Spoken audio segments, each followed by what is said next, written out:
Hello students, today will be study some numericals which related by NCERT books.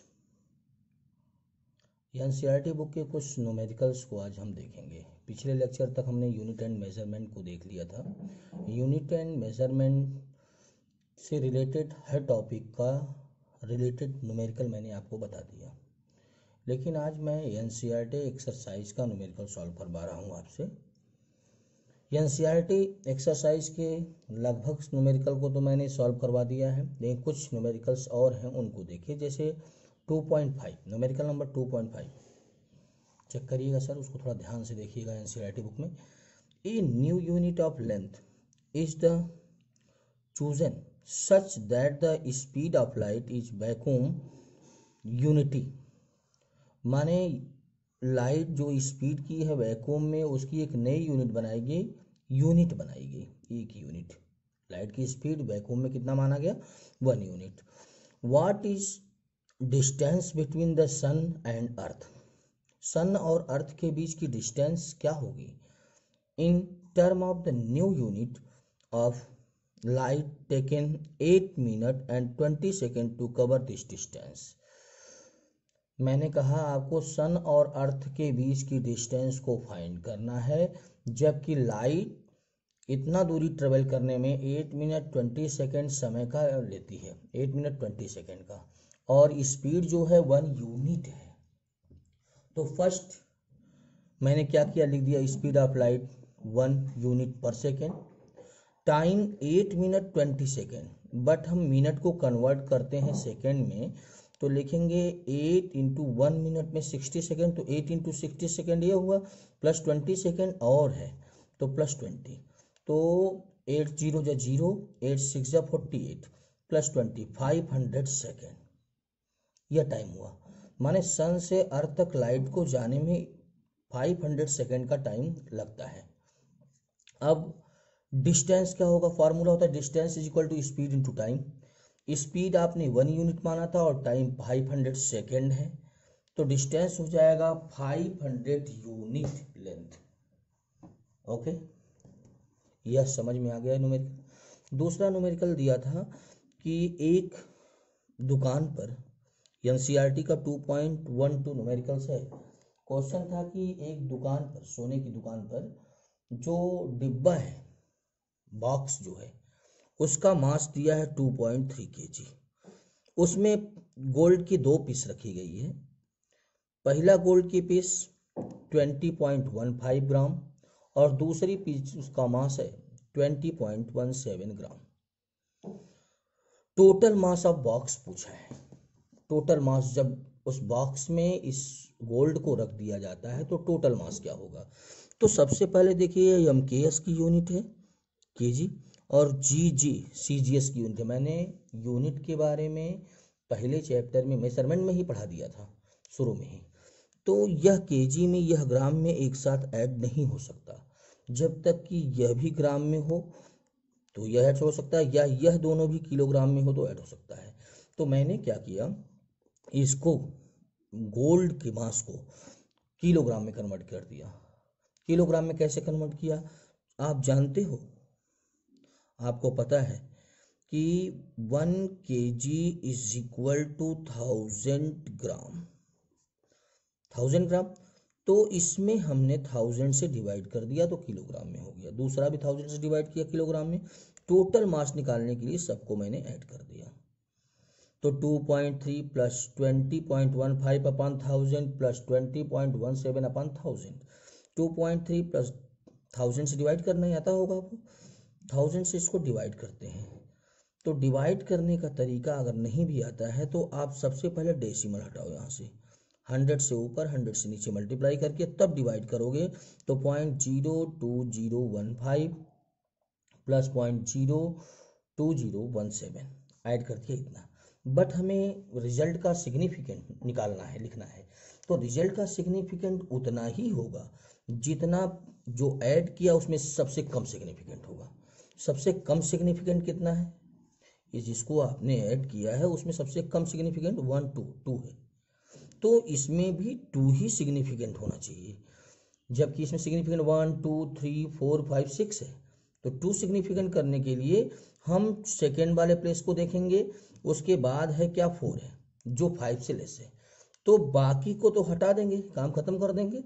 यहाँ जैसे का तैसा लिख दें। अगर यह 5 से ज़्यादा होता तब यहाँ एक प्लस होता, लेकिन यह 5 से कम है इसलिए यह 3 लिख के छोड़ देंगे 2.3। इसका जो गोल्ड है उसका डिफरेंस कितना आएगा, तो गोल्ड का डिफरेंस का मतलब इसमें से इसको माइनस कर दीजिएगा, गोल्ड का डिफरेंस आ जाएगा।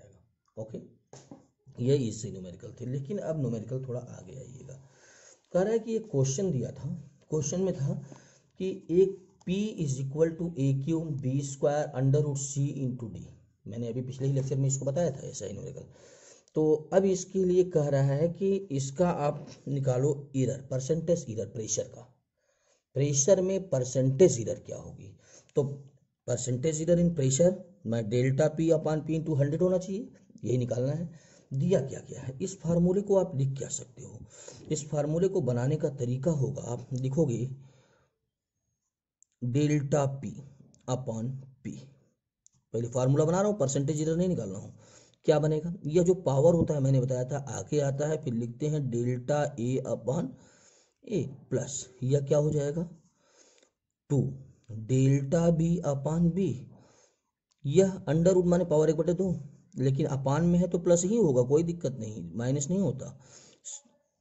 क्या अंडर रूट सी upon C plus delta D upon D.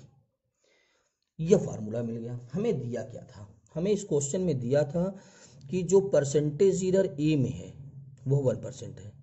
तो परसेंटेज एरर का फार्मूला क्या होता है, डेल्टा ए के लिए delta A upon A into 100 दिया कितना 1%। बी का परसेंटेज एरर 3%, मैं delta B upon B into 100 3%। सी का परसेंटेज एरर 4%, मतलब delta C upon C into 100 दिया 4%। डी का परसेंटेज एरर दिया है 2%, मैं delta D upon D into 100।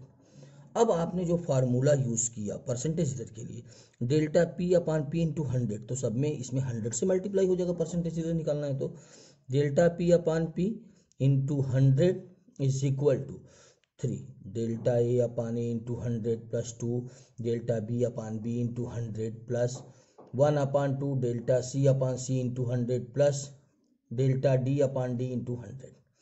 Value put करता हूँ, delta P upon P into 100 की वैल्यू तो हमें निकालनी ही है। वैल्यू रखें पी की या न रखें कोई फर्क नहीं पड़ता, वैसे पी की वैल्यू मैंने रख दिया है, बाद में फिर उसको चेंज कर देंगे। तो मैंने क्या किया 3 इंटू डेल्टा ए अपान ए की वैल्यू कितनी है, delta A upon A, delta A upon ए आपका है दिया है delta A upon A into 100 1%, तो 3 इंटू 1।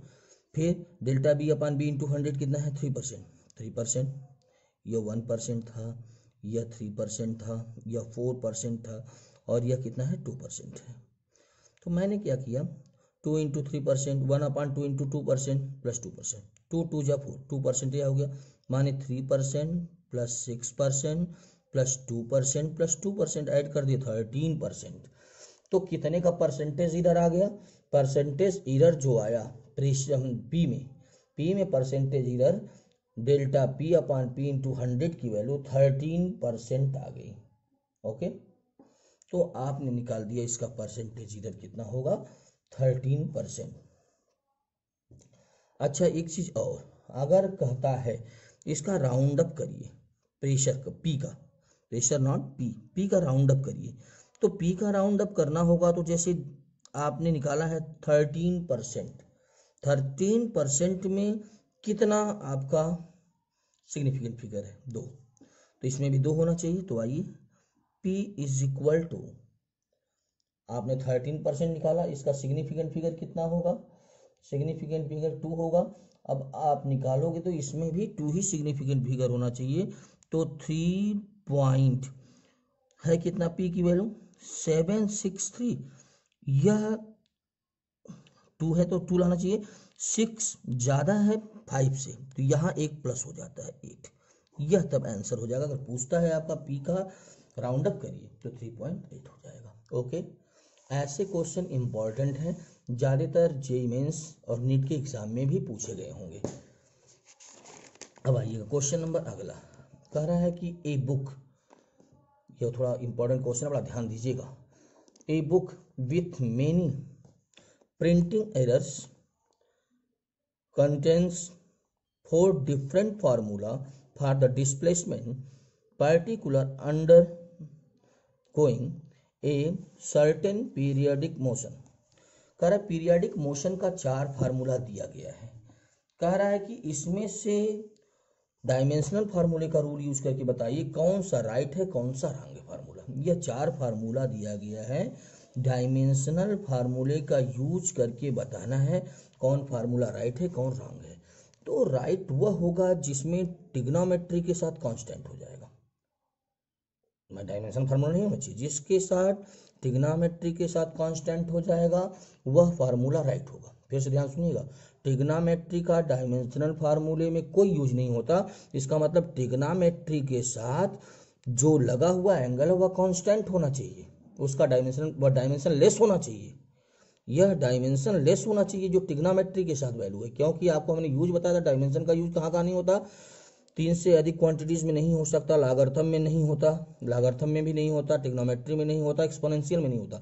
तो ट्रिग्नोमेट्री के साथ जो कांस्टेंट होना चाहिए, जिसे पहला चेक करते हैं फार्मूला, जिसे y is equal to A sine 2 pi T, मतलब टाइम होता है, टाइम का डायमेंशन दिया भी है, लिखा है क्वेश्चन में, लिखा है कि टी टाइम है, ये भी एनसीईआरटी का 2.14 का क्वेश्चन है, अपन इसका भी टी कैंसिल हो गया, देखिए कांस्टेंट बचा, इसका मतलब यह फार्मूला क्या है राइट, ट्रिग्नोमेट्री के साथ कांस्टेंट केवल बच रहा है तो राइट है।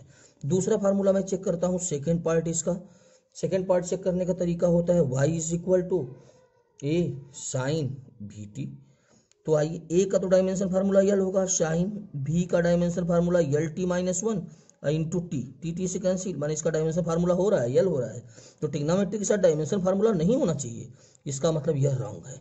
इसी तरह तीसरा चेक करिए, यह भी डायमेंशन लेस नहीं आ रहा है ट्रिग्नोमेट्री के साथ, और यह टी अपान ए का होगा यल, तो टी अपान यल माने यल माइनस 1 इंटू टी होगा इसका डायमेंशन फार्मूला, ट्रिग्नोमेट्री के साथ डायमेंशन फार्मूला नहीं होना चाहिए, यह भी रॉन्ग है, माने यह भी रॉन्ग है, यह भी रॉन्ग है फार्मूला। इस पे आइए, यह तो राइट था, इसको चेक करिएगा, T upon T cancel, T upon T cancel, इसका मतलब यह भी राइट है। ओके, हाँ कभी कभी क्वेश्चन एक और देता है, कहता है कि आप बताओ कि एक क्वेश्चन है यम, जो फार्मूला आपने पढ़ा था कि m is equal to, NCERT question है, यम नॉट, मैं क्वेश्चन पूरा लिख नहीं रहा हूँ, m naught upon under 1 minus v square power 3/2, यह फार्मूला दिया है क्वेश्चन में। क्वेश्चन में दिया है कि, क्वेश्चन में लिखा है कि यह जो आपका मास का इक्वेशन है, रेस्ट मास, यम जहाँ जो है रेस्ट मास है, यम नॉट जो है, यम नॉट यहाँ यम जो है मूविंग मास है, यम नॉट रेस्ट मास है। कह रहा यह दिया है जो अल्बर्ट आइंस्टीन के जो है रिलेटिविटी के रूल में था। कह रहा है कि एक स्टूडेंट्स जो है इसको कुछ लिखना भूल गया, वह क्या लिखना भूल गया, वह सी कहाँ लगेगा यही बताना है, तो इसका मतलब वह सी कहाँ लगेगा इसको हमको चेक करना है। जैसे इसमें फार्मूला तो होना चाहिए था, मैं फिर से क्वेश्चन पढ़ देता हूँ पूरा, बल्कि क्वेश्चन फिर से देख लीजिएगा थोड़ा सा। क्वेश्चन है एनसीईआरटी का, क्वेश्चन है कि a formula relation in the physical relation moving mass m to the rest mass m naught of the particles in the term of its speed v and the speed of light is c. A boy recalled the relation almost correctly but forget where to put the constant c. एक formula तो लिखता है लड़का लेकिन भूल जाता है सी कहाँ लिखा जाए, वह लिखता है m is equal to m naught 1 minus v square का होल पावर 1/2। तो सबसे पहली चीज तो आप यह बताइए वह सी को कहाँ लिखेगा, तो यहाँ पे आइएगा, यम अपान यम नॉट लिख सकता हूँ, यह तो कांस्टेंट हो गया, 1 अपान 1 माइनस वी स्क्वायर का होल पावर 3/2।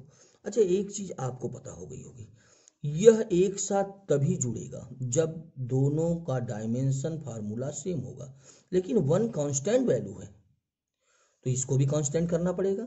इसका मतलब सी लाइट अब स्पीड की है किसकी, लाइट की, तो कहाँ होना चाहिए सी भी स्क्वायर के नीचे होना चाहिए, तभी तो ये 1 होगा, कांस्टेंट होगा, क्योंकि यह एक साथ जुड़ता तो घटता तभी है जब इसका डायमेंशन फार्मूला सेम हो। यह एक साथ ऐड और सब्ट्रैक्ट तब होगा जब डायमेंशन फार्मूला सेम हो। इसका मतलब कहाँ से स्क्वायर होगा, यहाँ पे होगा। ओके, यह क्वेश्चन था आपका कुछ न्यूमेरिकल्स। अब आपको कोई प्रॉब्लम होगी तो एनसीईआरटी का न्यूमेरिकल्स और भी हम देखेंगे यदि होगा, लेकिन अगले लेक्चर में हम आपको नया चैप्टर पढ़ाएंगे, स्ट्रेट लाइन मोशन।